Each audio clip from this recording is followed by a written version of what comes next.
नमस्कार दोस्तों, मेरा YouTube चैनल में स्वागत है। जीके सर 42 में स्वागत है। सुना है कि मेरा जीवन परिचय याद कर रहे हो। जयशंकर प्रसाद हिंदी साहित्य के छायावाद युग के प्रमुख स्तंभों में से एक थे। उनका जन्म 30 जनवरी 1889 को काशी, वाराणसी में एक संपन्न वैश्य परिवार में हुआ।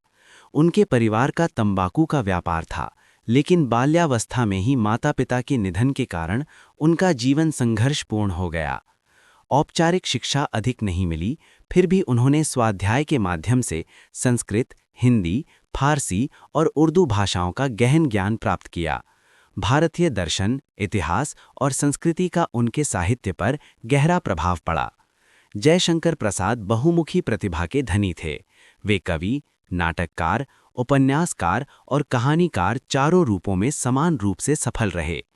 काव्य के क्षेत्र में वे छायावाद के प्रमुख प्रवर्तक माने जाते हैं।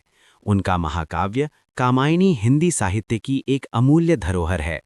इसके अतिरिक्त आंसू, झरना, लहर और कानन कुसुम उनकी प्रमुख काव्य कृतियां हैं। नाटक के क्षेत्र में उन्होंने ऐतिहासिक और नारी चेतना से जुड़े विषयों को अपनाया। स्कंदगुप्त, चंद्रगुप्त और ध्रुव स्वामिनी जैसे नाटक उनकी नाट्य प्रतिभा के श्रेष्ठ उदाहरण हैं।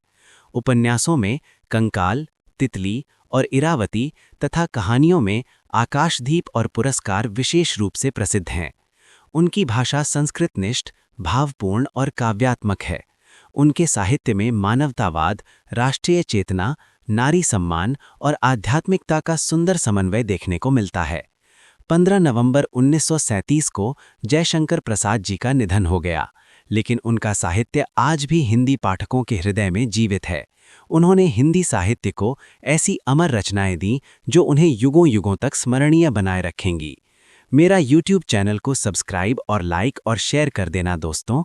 जीके सर 42 को।